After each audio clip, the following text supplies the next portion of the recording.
All right. Well, I think we can go ahead and get started. So hello, my name is TJ. I'm with the elections group. Today's webinar is titled Tips for Strengthening Your Election Workforce. If you're here for the first time, the elections group is an election administration consulting firm. We partner with state and local election officials to improve processes for both election officials as well as voters.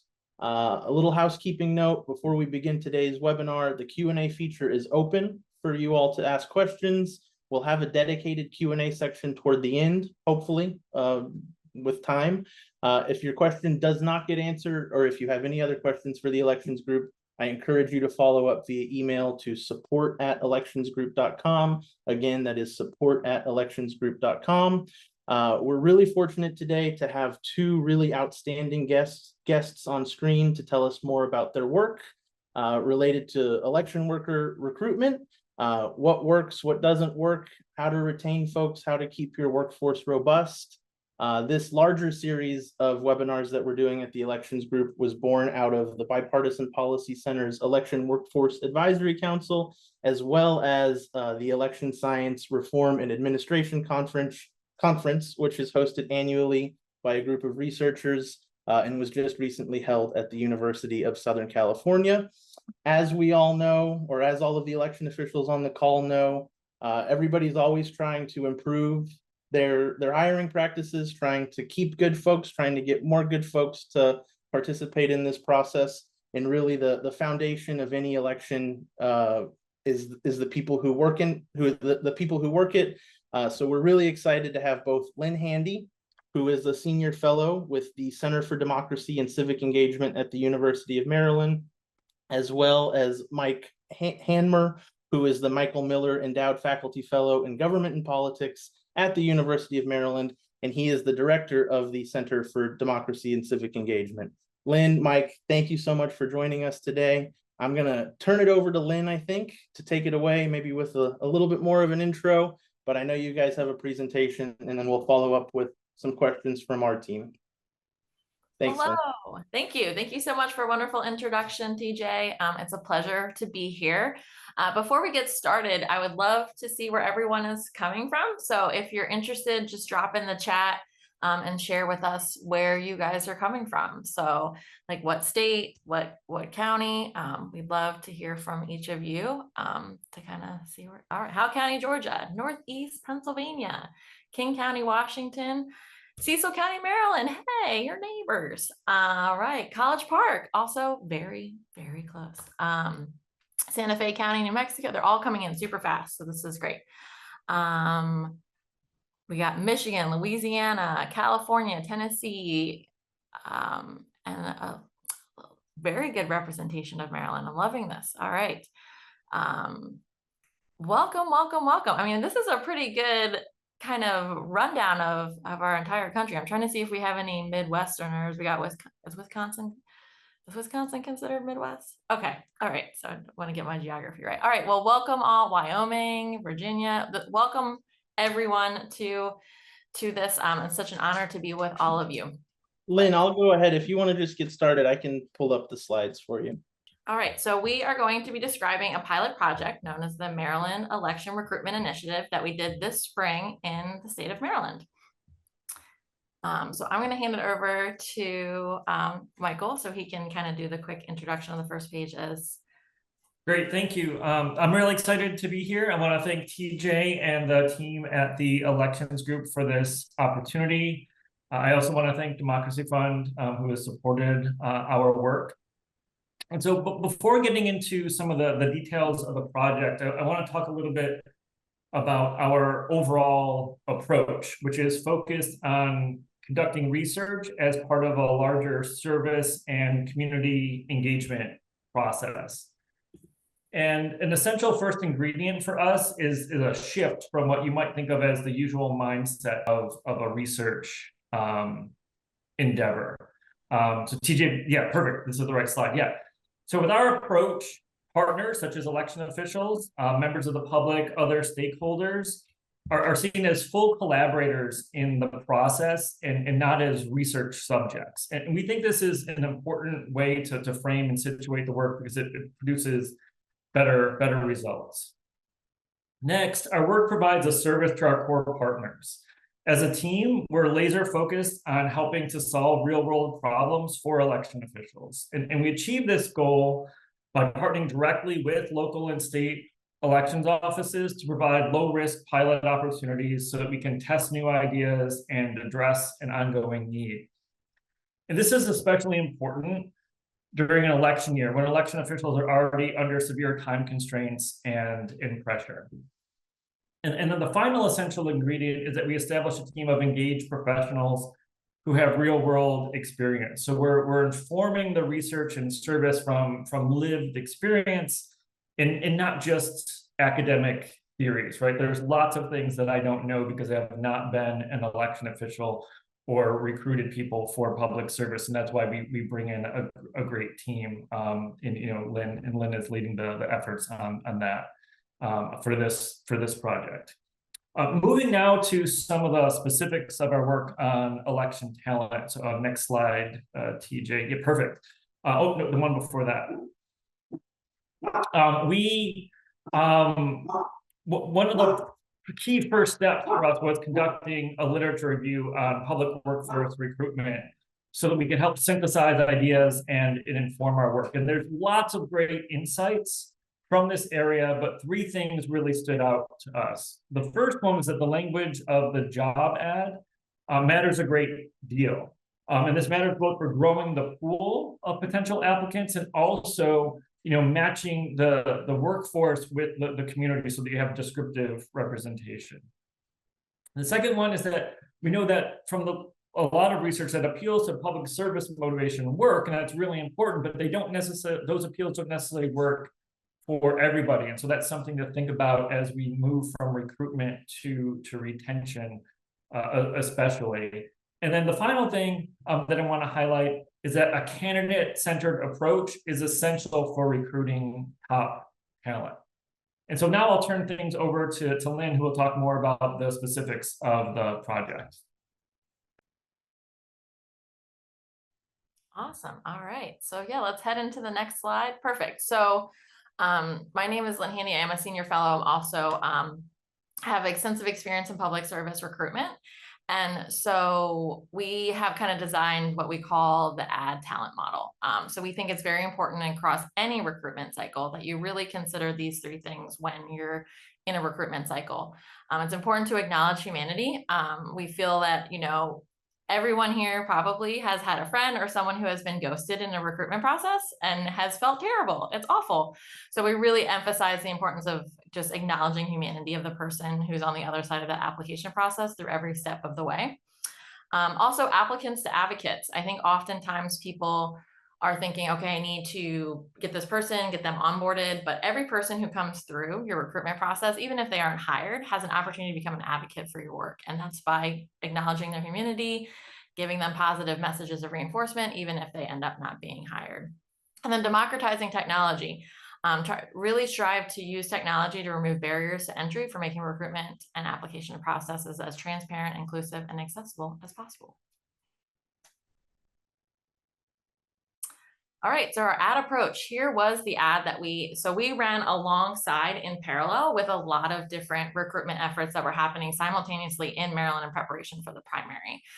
So this was our job ad. We really wanted to simplify it. So unlike other ones that had very specific job titles, we really tried to do a general portal that was like, hey, if you want to be an election worker, jump on in, and this is what we know. We know the pay range, we know the times, we know the period.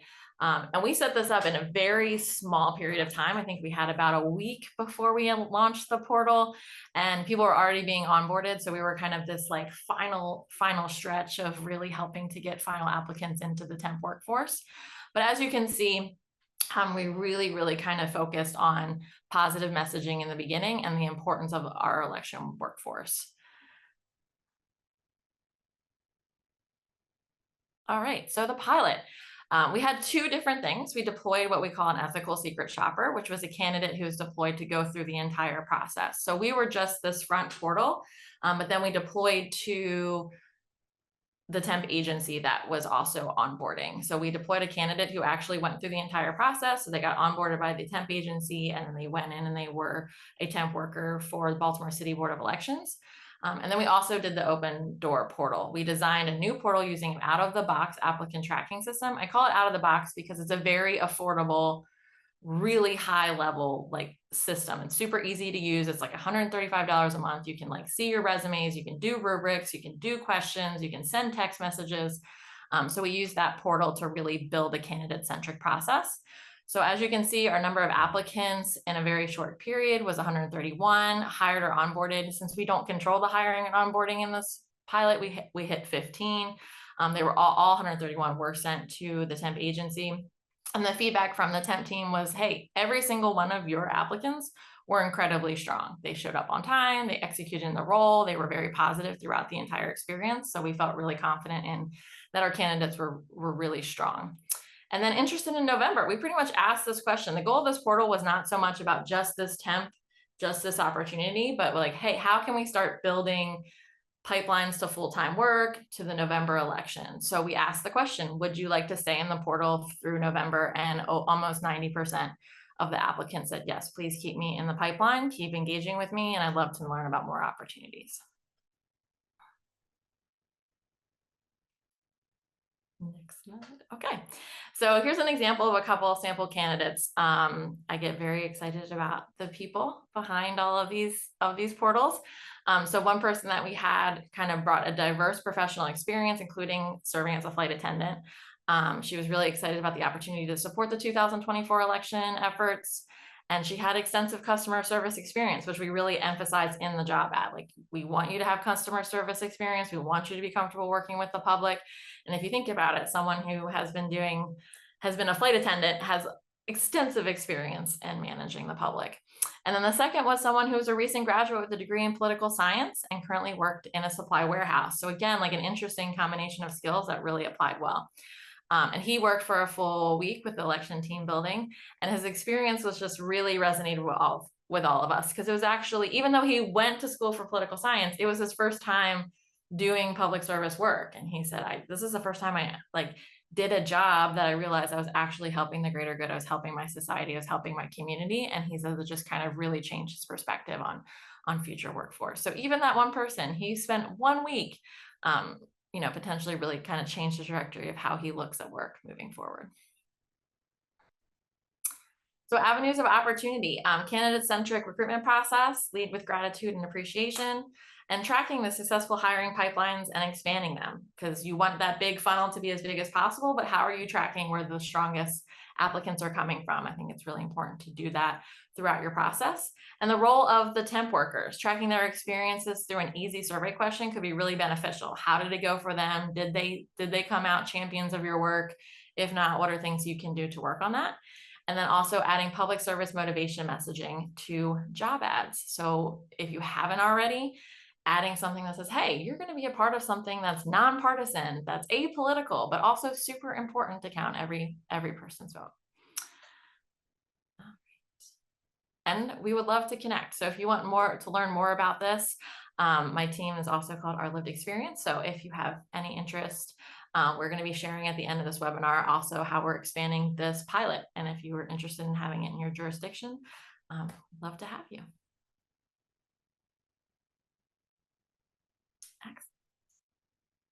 Awesome, Lynn and Mike.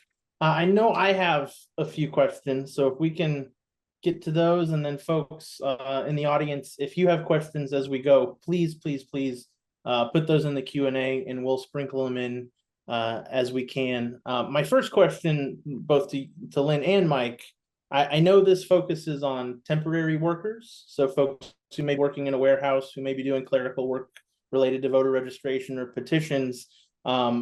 One of the things in my experience that I often saw was those weren't always the folks that we had problems or issues getting to come back, because it was a longer commitment. It was something that they were excited to do. I'm wondering, when we talk about recognizing folks' humanity, recognizing the need for folks to want to come back, how do we translate some of that to election day workers, or to folks who, even though we're talking about these temps, have even shorter term engagements with an office. Are there recommendations that you have for keeping in touch, I guess?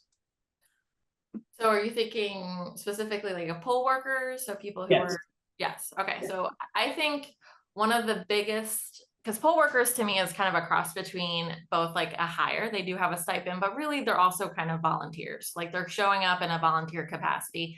And so one thing that I think that could be super helpful is throughout your warehouse, if you have empty space, like putting up a really great sign that says, hey, like poll workers, we really appreciate you. Thanks for coming to the training.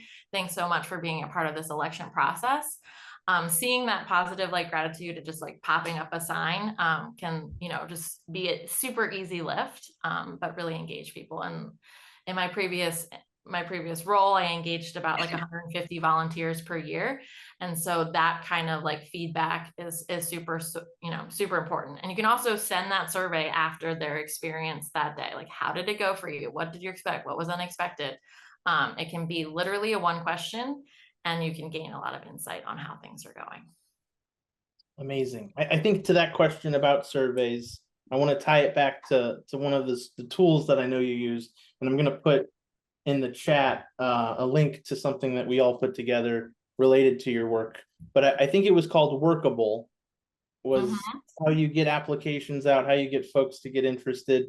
I don't know if that has a survey component, but kind of from application through disengagement, whether it be disengagement from I wouldn't say termination, but like the folks who aren't going to be coming back for several years or 2 years, whatever the timeline is. How do you use those tools from application through that point to really enhance and do some of the things that you're talking about here? So the one thing that I really love, so emphasizing like the workable applicant tracking system, it is really, really excellent because it is like a deep database. I think oftentimes when we think of like a deep database, you think customization, you think really expensive, you think, how are we ever going to do this?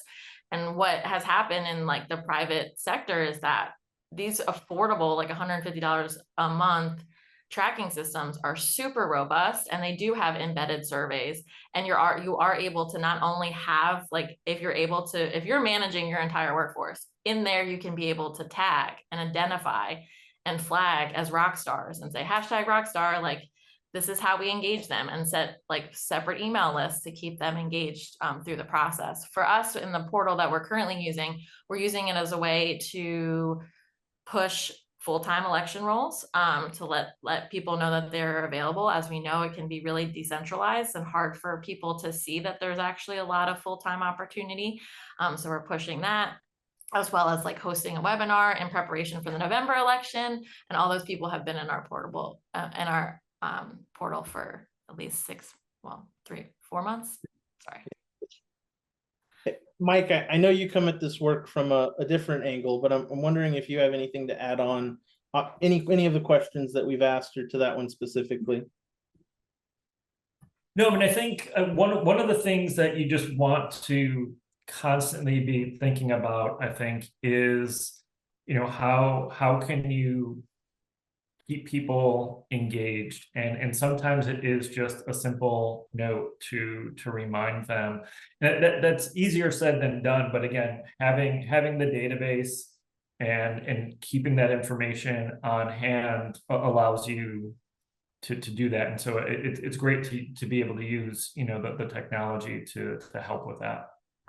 In my former office, on kind of a more low tech, maybe not completely low tech, but a different, we would do birthday cards to our election workers. So we did postcards because we had all of that information, and it kind of served multiple purposes. Not only was it that opportunity to say, hey, haven't seen you in a year, but we're thinking about you, we're going to need you, know that we're still here, elections are still happening. But there was the second benefit to it, which was we would oftentimes get returned mail. So it would allow us to know, okay, Cindy moved to Arizona. Mary is now spending the whole year in Michigan. So it let us kind of keep track of our list over time. Similarly, we had an email list that we would send out newsletters to monthly. And in the same way, whether it was, a bounced back email, or it was somebody responding and saying, hey, I I don't live there anymore. Please stop sending me emails. I don't want them anymore. It was just a good way to keep our worker list really clean. So I know we've talked a lot about hiring and recruiting, and a little bit of that is focusing on retention, but going deeper into that retention piece, what about those employees that we already have? How do you use their experiences or leverage their experiences to get new folks, to get folks excited, to get them to realize the impact of the public service that they're performing? I'll go to Mike first, just for the sake of ordering things. Sure. So one of the things that we're working on is a larger literature review on, not just recruitment, but also empowerment and retention. And one of the things that's come out of what we're seeing is that it's really important to give people agency, right? To give them a more stake in the game. And so, this could be, helping with the job descriptions, right? And thinking about, how do you remove jargon and really like bringing a team in to test these ideas. Like, you might use these terms all the time in your office, but then, someone who's maybe newer has this perspective of, well, wait a second, I didn't know what that was until I got here. And that sort of insight can be really important, because if someone's looking at a job ad and they see some term that, ultimately will make sense to them very easily once you explain it, but right now it seems scary, like they might not apply. It's like, well, that's not going to be a good fit for me.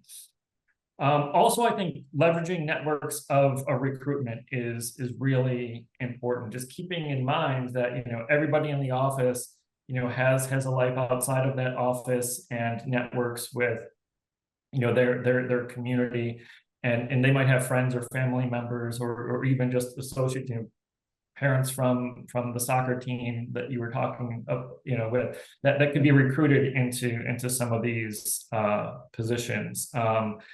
And then, one of the things that, Lynn can talk more about is, sort of, developing this idea of someone really being a people manager who's checking in and really keeping track of the life cycle of employees, and just, continuing to be thinking about that issue, right? Because it's really hard to do that, especially when you yourself are under a lot of stress and pressure. But like having somebody who's more formally thinking about those things regularly, I think can be helpful.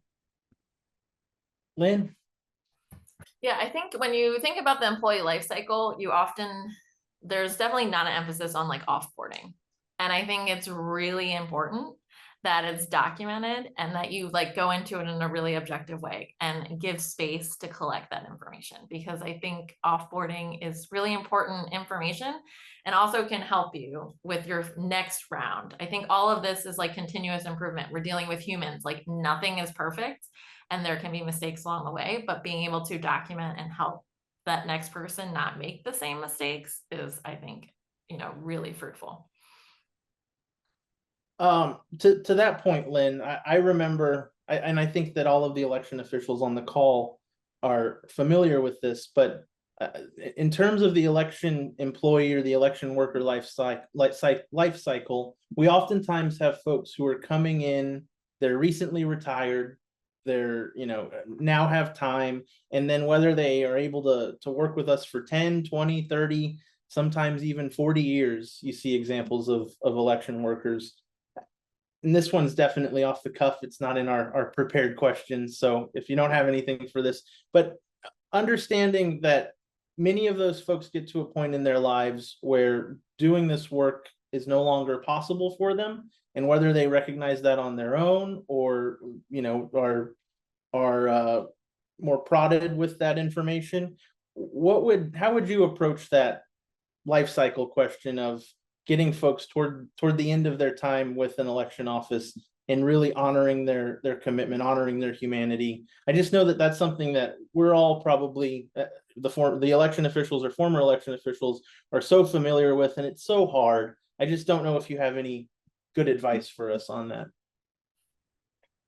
So that's a great question. I'd always say, like, this isn't HR compliance, so it would be something you'd want to talk to your HR team. But in building your team, the relationship building and the pulse checking in is something that is, I think, really, really important. And if you give space in your team to talk about like where, you know, that 25-year, where do you want to be in 5 years? And maybe that 25-year-old also does not want to be in this election office, but they're gaining, I mean, what all of you do in an election office is so impressive, and there's so many skills that can be deployed to other things. So that person who's working in your election office who's 25 could be gaining skills that he or she could then go and run, like, you know, run something at the Port of Baltimore, or run in an event company because of all the stuff that they gain. So I think openly having like that real dialogue about like, where do you want to be in 5 years? How can we help you get there? How can we help pulse check that? And then on the side of like, this is kind of the end of a person's career, like what are things that are like harder for you at this point? Like, how can we help alleviate that? And then like having those conversations gradually, I think can help to really. And I'll say that in certain points of this conversation, we're perhaps conflating temporary election workers, those folks that you have on your team who, you know, come in for a set period of time, and then obviously poll workers, two very distinct groups of folks that are helping you, though there's obviously often crossover. Let's see here. A lot of election officials and their staff are feeling burnout, and I think that's understandable. I know you mentioned, Lynn, the idea of putting posters up in a warehouse or in an operations center, and, you know, just showing folks little examples or little reminders that, you know, your work is valued. Can you talk a little bit more about why that's important, why it's important for folks to feel honored and rewarded for their hard work?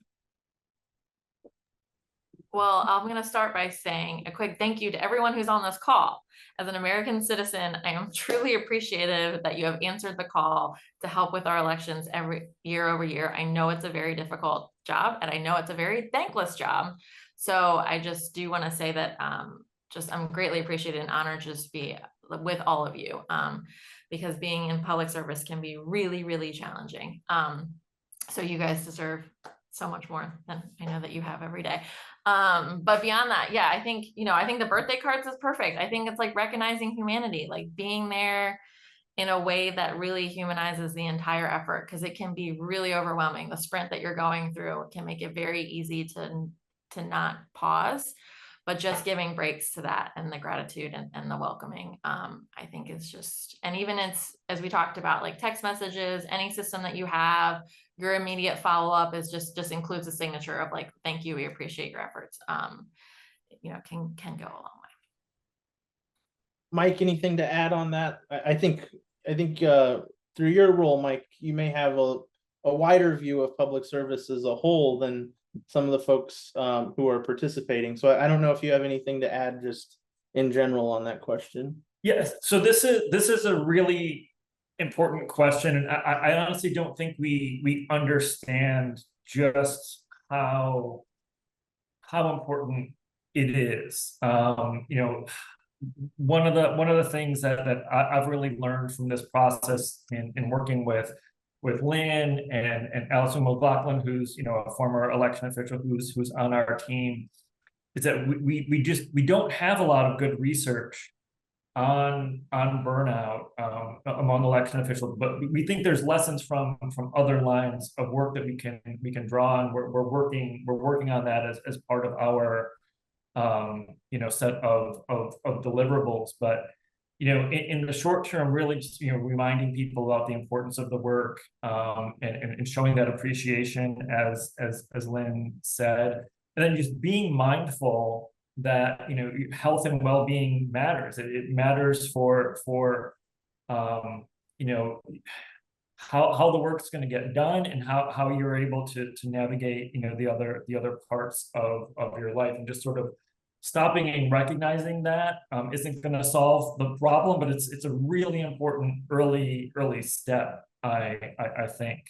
But you know, this is absolutely a place where I hope we see a lot more research, and our team is thinking about ideas to try to study it. You know, one of the things that we're trying to do, you know, when I in my, you know, my first slide noted that, you know, we're trying to be respectful of the space that election officials are in, especially during an election. So we've purposely focused on the recruitment side now, because that's an ongoing need. The burnout is also an ongoing need, but the sorts of things that we would need to do to intervene on that are a little bit more costly to election officials, and we're sort of trying to make sure that we navigate that space. But we want to dive into this much more deeply, and even collecting data on overtime. Like, I just don't think people understand the extent to which election officials are putting in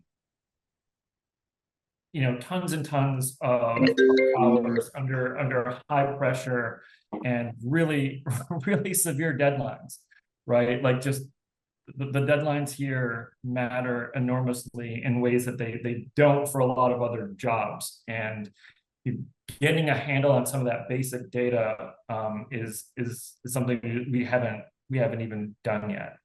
It needs to happen.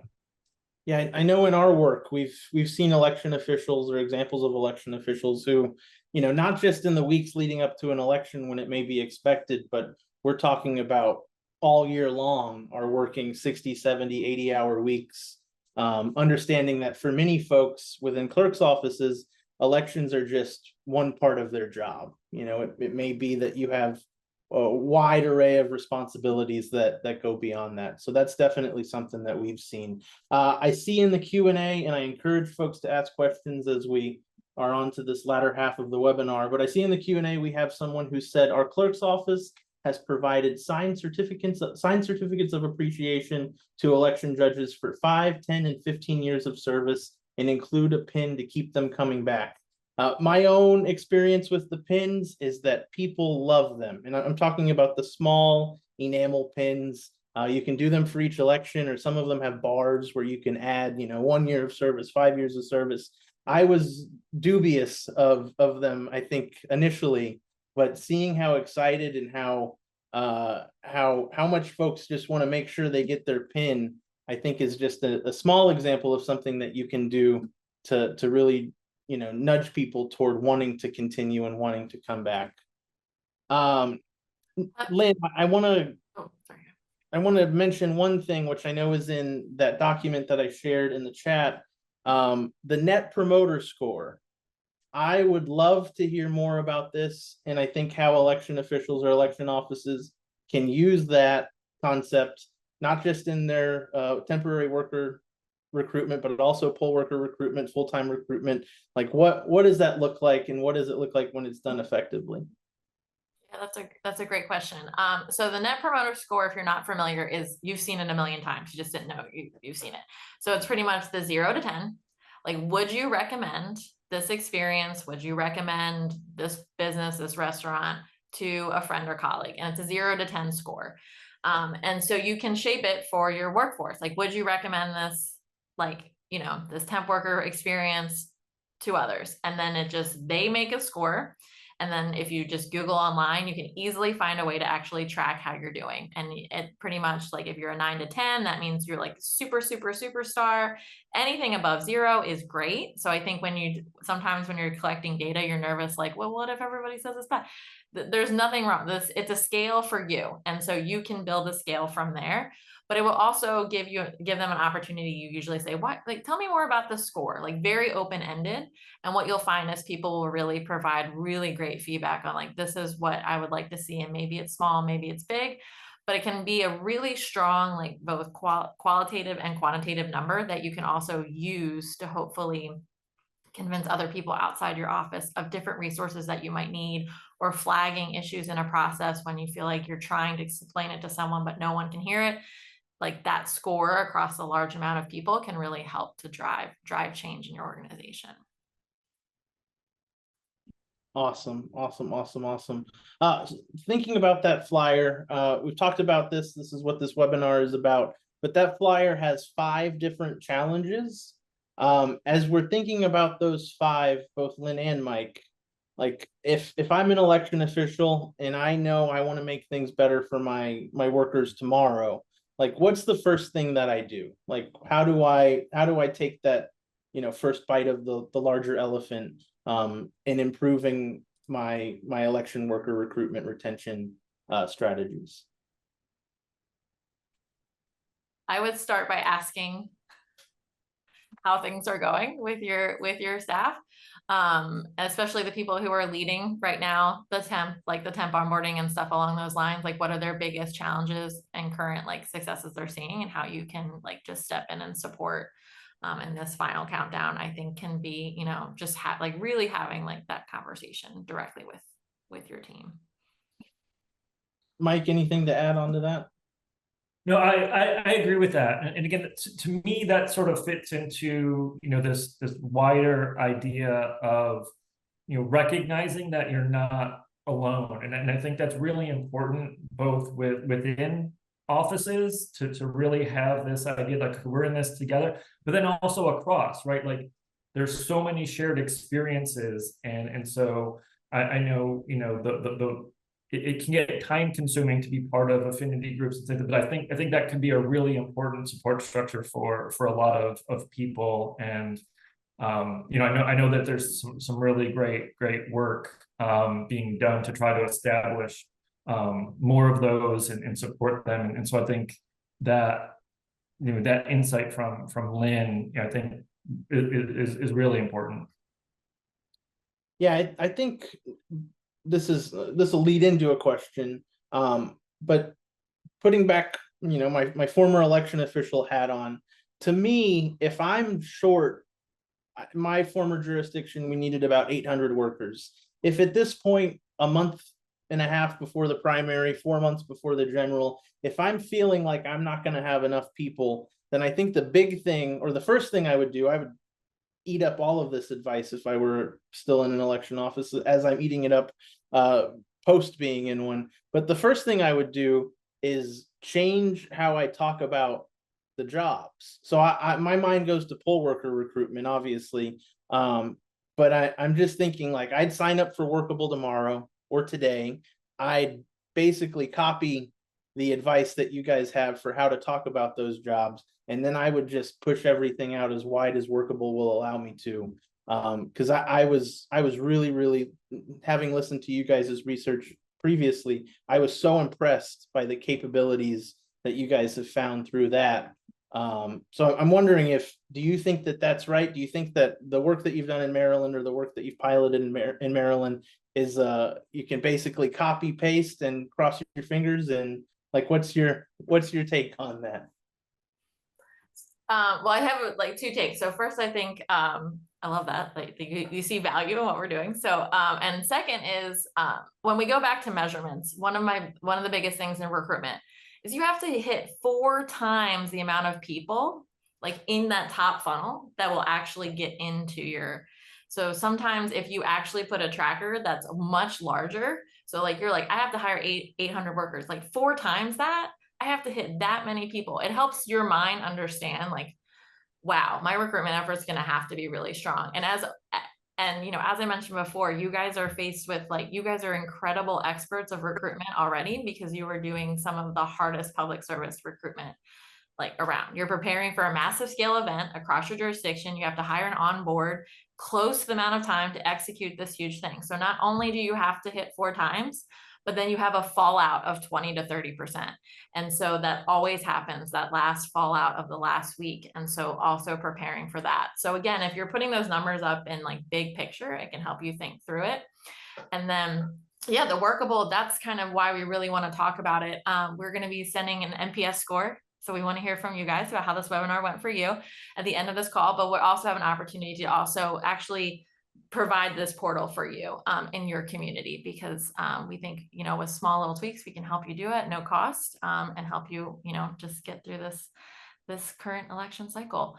So yeah. I don't know if there's a way for folks to put it in the chat or the Q&A, but I would have loved in 2020 if that drop-off number was only 20 to 30%. Oh, interesting.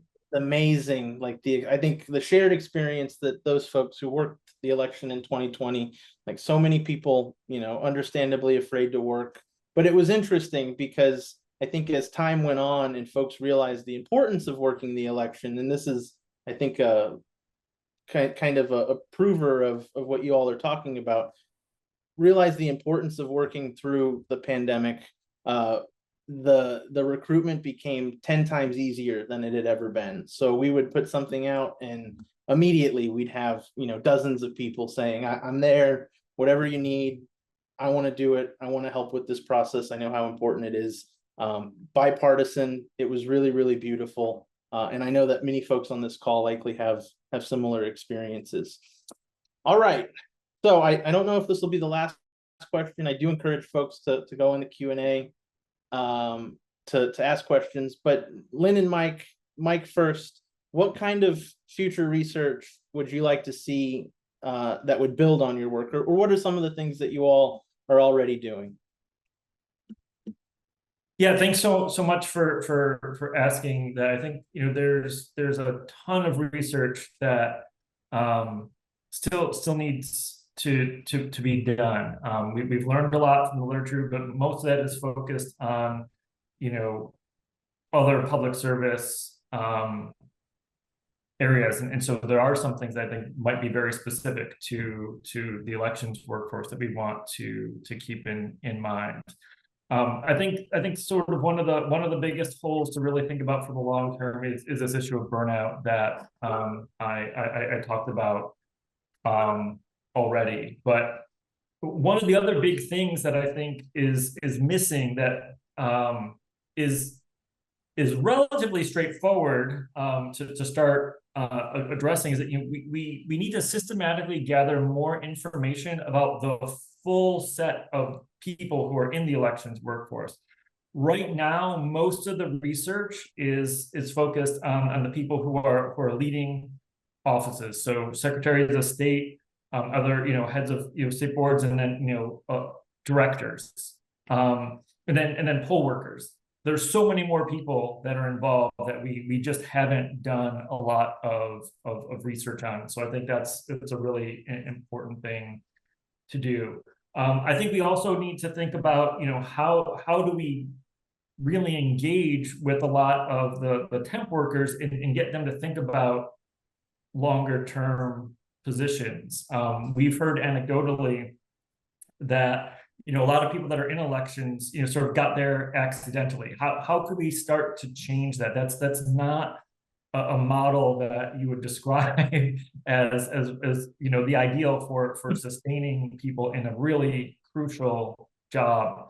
And so what sorts of recruitment efforts can we do to get a broader, more diverse workforce and really plant the seed with more people that this is a really exciting area. And I think increasingly as we see the stress and the new pressures, you have to know something about security and cybersecurity and all these other technical functions, communications, right? Like there's so many different things that we can now start to think about getting specialists for those jobs. And an engineer might not think that there are viable jobs for them in election administration, but there probably are a lot more than they would think.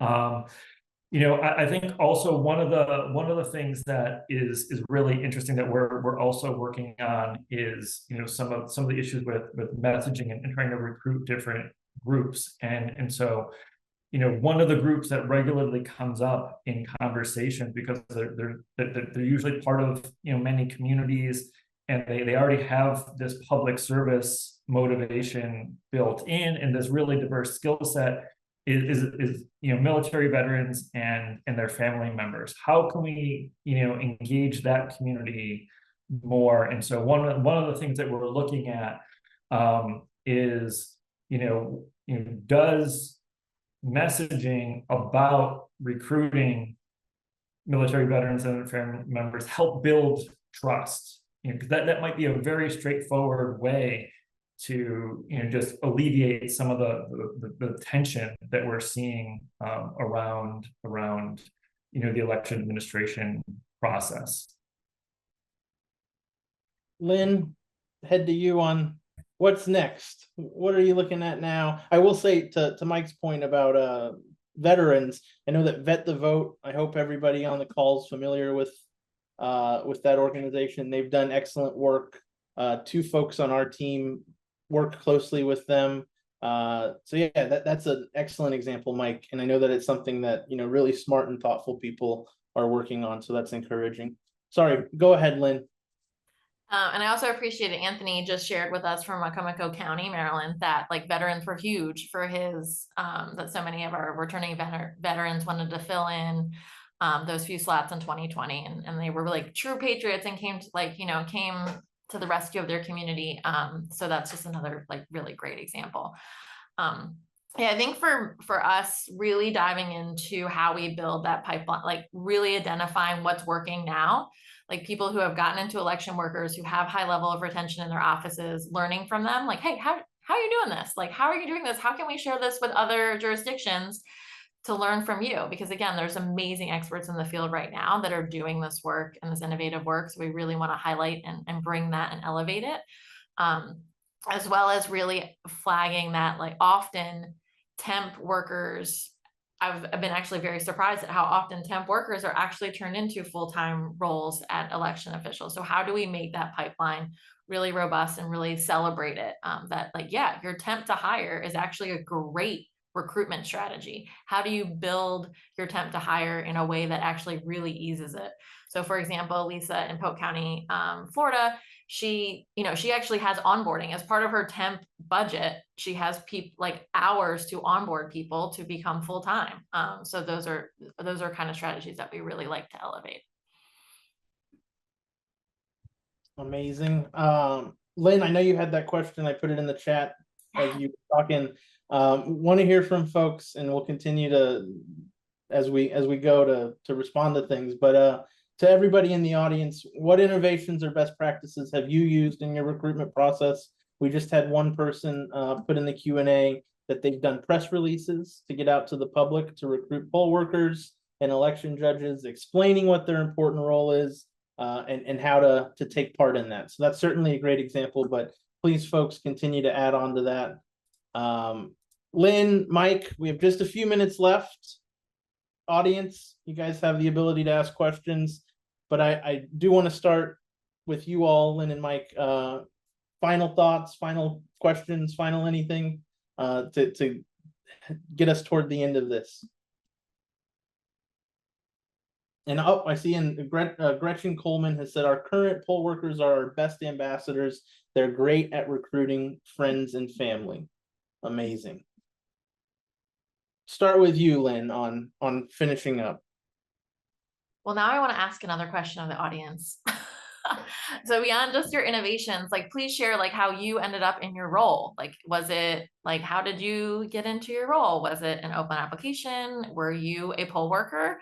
Were you, so also if you're willing to share that with the host and panelists, we'd love to know.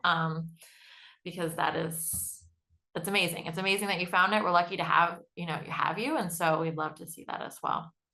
But yeah, I mean, I think please know that University of Maryland, we're going to drop our link in here, is here to be helpful if you need it. And also if you're interested in launching a portal in your community, we can help you do it in just super fast, no cost to your jurisdiction, as a way to just test and pilot innovation. So we'll drop that link in the chat. All right, started as a county temp and moved into a state position. Great. Poll worker in 2020 and was elected clerk recorder. Wonderful. Temporary election, see, in preparation of poll work training. See, this is amazing. Love it.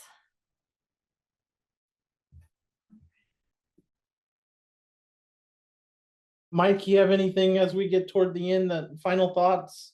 We'll see if more questions. I want to, thank, you again, TJ, and the elections group, Lynn and the great team that we have working on this issue. And then, certainly all of the election officials and former election officials for all the great work that you do, and just really appreciate that, and let you know that if you're interested in learning more, whether it's to just get information and use it, or possibly collaborate on things, let us know. We would be happy to have a conversation with you and see how we might be able to help.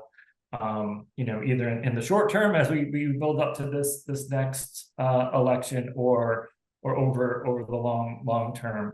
Really invite any interest And just again, thank you. And I see we do have a question in the Q&A. Has there been any discussion of pay? That is certainly something that I think we've referenced in passing, but it's certainly something that I think in lots of places, due to different constraints, remains an issue, remains something that prevents folks from recruiting high quality or as many high quality applicants as they want. So what do you guys have? What have you seen there related to that question, both Mike and Lynn? Yeah, I can start that one. That's a really tricky issue, and we know so much varies across jurisdictions, especially with an election administration. It varies tremendously in terms of pay too. So one of the things to try to build towards, because we've seen this, that the same job function with different titles might be classified differently in terms of the pay. And if it's elections job, we're often seeing that the pay scale is lower. If that person went over to the Department of Transportation and did similar sorts of things, they'd be getting paid more. Trying to solve that problem is really important. I think it's important for recruitment. I think it's important for retention.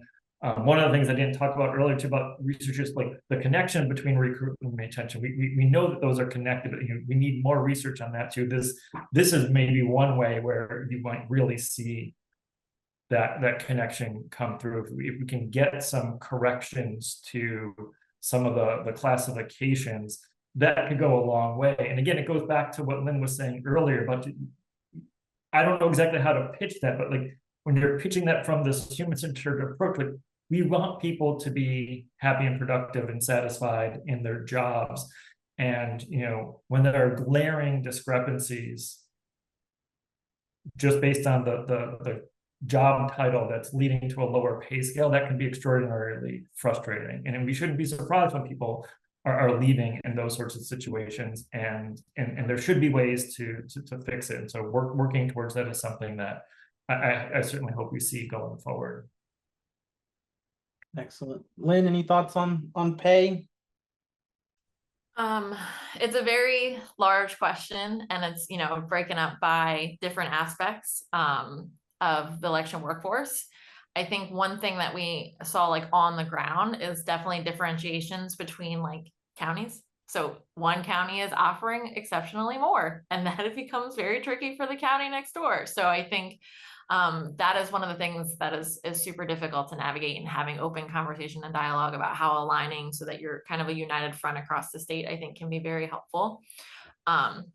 And also seeing different things that honor retention when you're looking at bringing on like temp workers as well as your poll workers, like second, third year chief, and giving them higher titles and roles is also a great way to think about it too.